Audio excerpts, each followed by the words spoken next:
Praise the lord. యేసుక్రీస్తు ప్రభువారి అత్యంత ప్రియమైన నామంలో మీ అందరికీ వందనములు తెలియపరుస్తూ ఉన్నాం. ఉదయమునే దేవుని కృపావార్తను వినడానికి సజీవుల గుంపులో మనలందరినీ నిలిపి మన దినములు పొడిగిస్తున్నటువంటి దేవుణ్ణి స్తుతిస్తూ దేవుడు మనకిచ్చినటువంటి వాగ్దానమును ధ్యానం చేసుకుందాం. మత్తయి సువార్త 11వ అధ్యాయము 28వ వాక్యము. ప్రయాసపడి భారము మోయుచున్న సమస్త జనులారా, నా యొద్దకు రండి, నేను మీకు విశ్రాంతి కలుగజేతును. దేవుడు సెలవిస్తున్నటువంటి మాట. యేసుక్రీస్తు ప్రభుల వారే స్వయంగా తన నోటితో పలుకుతున్న మాట ఇది. ప్రయాసపడి భారము మోస్తున్న సమస్త జనులారా, నా యొద్దకు రండి. దేవుడు మనల్ని పిలుస్తున్నాడు. ఈరోజు ఏ భారమును మోసుకుంటూ నువ్వు వెళుతున్నా సరే, ఆ భారము నీకు భారమైపోవచ్చు, కానీ నిన్ను సృష్టించిన సృష్టికర్తకి భారము కాదు గనక ఆ భారాన్ని నీవు ఆయన మీద పెట్టగలిగితే ఈరోజు నిశ్చయంగా ప్రభు సెలవిస్తూ ఉన్నాడు, నేను మీకు విశ్రాంతినిస్తాను. హల్లెలూయా. ఈరోజు నువ్వు ఏ భారం మోస్తూ ఉన్నా సరే, అది నీకు కష్టం అవ్వచ్చు, కానీ దేవునికి అసాధ్యమైనదంటూ ఏది లేదు. ఆయనకు సమస్తమును సాధ్యమే. దేవుడే సెలవిస్తూ ఉన్నాడు కదా.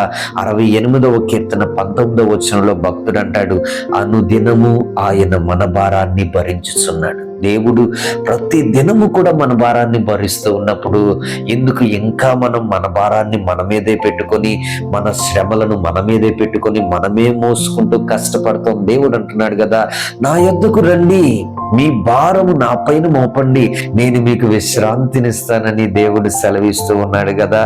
ఆయనకు నీ భారము కష్టం కాదు, ఎందుకంటే రాజ్య భారాన్నే ఆయన మోయగలిగిన దేవుడు. నీ భారం ఆయనకు కష్టం కాదు గనక నీ పనుల భారం యెహోవా మీద గనక ఉంచినట్లయితే నీ ఉద్దేశములు సఫలం చేసి ఆయన నడిపిస్తాడు గనక ఒకటే మనం చేయాల్సింది, ఆయన యొద్దకు వెళ్ళాలి. లూకా సువార్త 15వ అధ్యాయంలో తప్పిపోయిన కుమారుడు తన తండ్రి దగ్గర నుండి తన ఆస్తిని తీసుకుని బయటకు వెళ్ళిపోయినప్పుడు దుర్వ్యాపారం వల్ల సమస్తమును ఖర్చు పెట్టేసి అంత వ్యర్థం చేసేసిన తర్వాత చివరికి ఆఖరికి తన దగ్గర ఏమీ లేనటువంటి స్థితికి ఆయన వెళ్ళిపోయినప్పుడు పందులు తినే పొట్టైనా తిని కడుపు నింపుకుందాం అనుకున్నాడు. ఆ టైంలో బుద్ధి వచ్చింది, జ్ఞానం వచ్చింది. అయ్యో, నా తండ్రి దగ్గరికి వెళ్తే నా తండ్రి నన్ను చేర్చుకుంటాడు కదా, నేను పరలోకానికి నా తండ్రికి విరోధంగా నేను పాపం చేశాను అనేటటువంటి బుద్ధి ఆయనకు వచ్చి తన తండ్రి దగ్గరికి వెళ్ళినప్పుడు తన తండ్రి అతనిని చేర్చుకున్నాడు. బైబిల్ గ్రంథం సెలవిస్తుంది కదా, యోహాను సువార్త 6వ అధ్యాయం 37వ వచనంలో యేసుక్రీస్తు ప్రభుల వారు మాట్లాడతారు కదా, నా యొద్దకు వచ్చు వారిని నేను ఎంత మాత్రమును త్రోసివేయను అంటున్నాడు.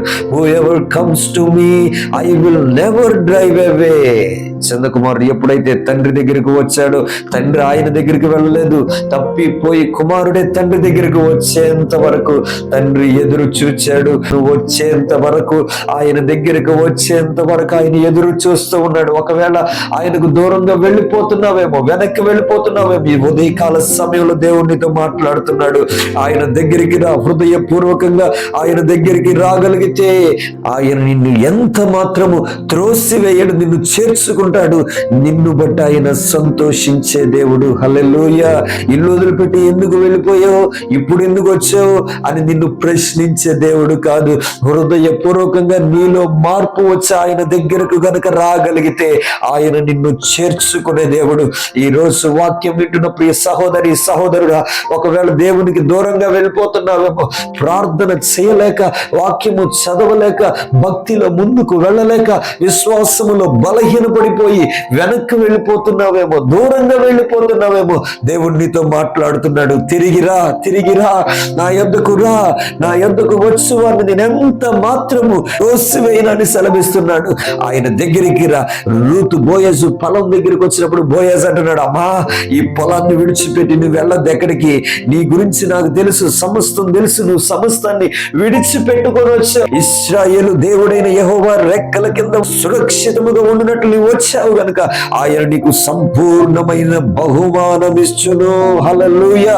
సంపూర్ణమైన బహుమానం ఇస్తాడు. ఆయన దగ్గరకు వస్తే ఆయన విడిచిపెట్టాడు, నీకు ప్రతిఫలం ఇస్తాడు. ఆయన రెక్కల కింద సురక్షితంగా కాచి కాపాడతాడు, సంపూర్ణమైన బహుమానం ఇస్తాడు. కనుక నువ్వు చేయాల్సిందల్లా ఒకటే, హృదయపూర్వకంగా ఆయన యొద్దకు నీవు మళ్ళు కొనిన ఎడల బలమైన గొప్ప కార్యాలు దేవుడు నీ జీవితంలో జరిగించి నడిపించునుగాక.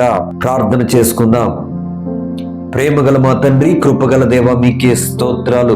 మీరిచ్చిన వాక్కులను బట్టి స్తోత్రాలు అయా. ప్రయాసపడి భారం మోయించిన సమస్త జనులారా నా యొద్దకు రండి అని మీరు సెలవిస్తూ ఉన్నారు ప్రభువా. అనుదినము మా భారాన్ని మీరు భరిస్తున్నానని వాగ్దానం చేసినందుకే స్తోత్రాలు చెల్లిస్తూ ఉన్నా. ప్రతి భారమును సులువుగా చిక్కులు పెట్టే ప్రతి పాపాన్ని విడిచిపెట్టి మీ వైపు చూసే కృపను అనుగ్రహించండి. ఈ ఉదయకాల సమయంలో మీ యొద్దకు రావడానికి కృపను అనుగ్రహించినందుకే స్తోత్రాలు. మీ వాక్కులతో మమ్మల్ని దర్శించినందుకే స్తోత్రాలు అయా. మీ యొద్దకు వచ్చిన చిన్న కుమారుని చేర్చుకున్న దేవా, మీ యొద్దకు వచ్చిన మోయాబీయురాలైన రూతును చేర్చుకున్న దేవా అయా, మమ్మల్ని చేర్చుకొని మాకు ప్రతిఫలం ఇవ్వండి, మాకు సంపూర్ణ బహుమానం అనుగ్రహించమని అడుగొచ్చు ఉన్న ఏకీభవిస్తున్న ప్రతి ఒక్కరిని మీ చేతులకు అప్పగిస్తున్నా. దీవించండి, ఆశీర్వదించండి, బలపరచండి.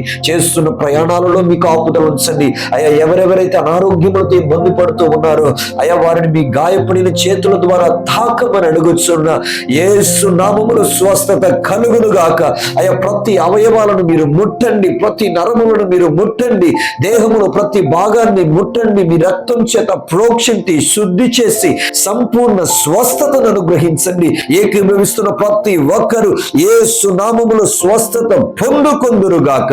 ఎవరెవరైతే ప్రయాణాలు చేసి దూర ప్రాంతాలు వెళుతూ ఉన్నారో వారిని జ్ఞాపకం చేసుకోండి. వారి రాక పోకల యందు మీ సన్నిధి నుంచి మీ దూతలను కావలిగా ఉంచి మీ కంచె వేసి వారిని కాపాడుతూ సంరక్షిస్తూ నడిపించండి. వారి గమ్య స్థానాలకు చేర్చండి అయా. ఎవరెవరైతే ప్రభా ఉద్యోగ వ్యాపార ప్రయత్నాల్లో ఉన్నారో వారిని జ్ఞాపకం చేసుకోండి అయా. ఉద్యోగాలలో ఉన్నటువంటి ఒత్తిళ్లను మీరు తొలగించి వేయండి. ప్రతి భారమును తొలగించి మీ శాంతిని సమాధానమును అనుగ్రహించండి తండ్రి. మీకే స్తోత్రాలు స్తుతులు చెల్లిస్తూ ఉన్న గర్భఫలాల కోసం ఎదురు చూస్తున్న బిడ్డలు మీ చేతులకు అప్పగిస్తున్న ప్రతి ప్రతికూలత మీ నామములో కొట్టివేస్తూ ఉన్న అనుకూలంగా మార్చండి, కార్యాలు జరిగించండి. బలమైన సాక్షులుగా మీరు నిలవబెట్టుకోమని అడుగుతున్న కుటుంబంలో శాంతి సమాధానాలు లేని వారి కోసం ప్రార్థిస్తూ ఉన్నాం. మీ నెమ్మది, శాంతి, సమాధానం, భద్రత అనుగ్రహించండి. ప్రతి కుటుంబాల చుట్టూ మీ కంచె వేయండి, మీ రక్తాన్ని ప్రోక్షించండి. పరిశుద్ధాత్మ దేవ మీ సన్నిధి నుంచండి. ప్రతి కుటుంబమును ఆత్మలు వర్ధిల్లే కృప దయచేసి